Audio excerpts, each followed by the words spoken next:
up guys, Sal here. So we've been talking about the Galaxy S11 for quite a while now. We learned that Samsung is going crazy with display sizes. The Galaxy S11 Plus will have a 6.9-inch display, which makes it the biggest Samsung flagship phone out there. We've also been talking about the camera and how the main focal feature of the Galaxy S11 is going to be its camera capabilities. You see, the Galaxy S11 will have one of the biggest smartphone camera sensors ever. It's going to be almost double the size of the camera sensor they have on the Galaxy Note 10 Plus. You see, bigger the camera sensor, better the photography experience, as it allows more lights to get into the sensor, which directly means better photos. But a bigger sensor is not the only camera upgrade we're gonna see on the S11. There are gonna be a lot of other features as well, and we have Max Weinbach, who works for XDA developers and one of the trusted smartphone tipsters out there, shedding some light on what we can expect from the camera of the Galaxy S11.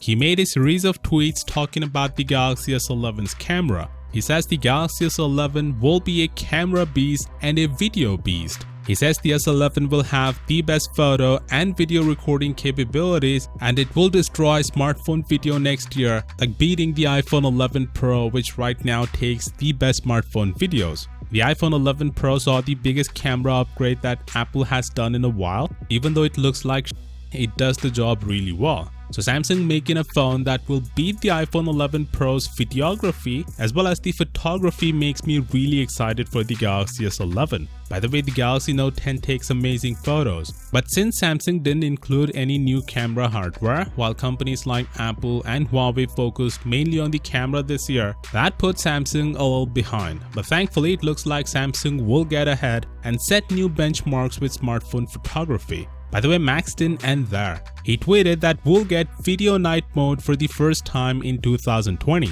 Now, he didn't say whether or not the Galaxy S11 will have it, but he was making a series of Galaxy S11 tweets, and this one was in the middle, so it only makes sense to believe he was talking about the Galaxy S11 itself, since the S11 will have a bigger sensor, which will allow more light, which would in turn help in video night mode. But I guess it depends more on the software rather than hardware. In any case, I hope the S11 is the one to have this video night mode, which I'm sure is going to be super helpful. Finally, he says good photography is going to be so much easier on Samsung flagship next year. Honestly, this got me excited for the Galaxy S11 even more. I take a lot of videos on my phone. One complaint I have with smartphone cameras is that they suck at video recording at low light. Photos have gotten better thanks to the night mode, but videos are still crappy. Thankfully, it looks like it's gonna change with the Galaxy S11. That being said, it looks like Max has found some codes in the camera app of the One UI 2,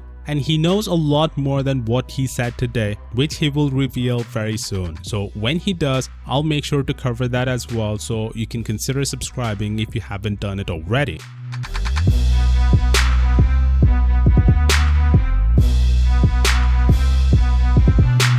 Samsung is growing in Japan. Their market share increased by 3 times year over year. They sold 500,000 smartphones in Q3 with a market share of 6.7%, which is an improvement compared to a 2.4% market share last year. The surprising thing is, this doesn't include the Galaxy Note 10 sales, which means the market share will only increase in Q4 of 2019. Apple, by the way, dominates the Japan market with a massive 63% market share. Anyway, let me know your thoughts on this down in the comments, and I'll see you tomorrow. Peace out.